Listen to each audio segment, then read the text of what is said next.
கண்டி, கொழும்பு, கம்பஹா, ரத்தனபுரி, அம்பாறை மாவட்டங்களில் கட்டுப்பணம் செலுத்தப்பட்டுள்ளது. உள்ளூராட்சி மன்ற தேர்தலுக்கான கட்டுப்பணம் செலுத்தும் செயற்பாடுகள் நேற்று முன்தினம் ஆரம்பமான நிலையில் மார்ச் 19ஆம் தேதி நிறைவடைய உள்ளது.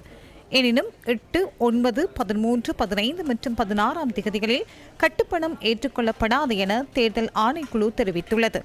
எதிர்வரும் 17ஆம் தேதி வேட்புமனு தாக்கல் செய்யப்படும்.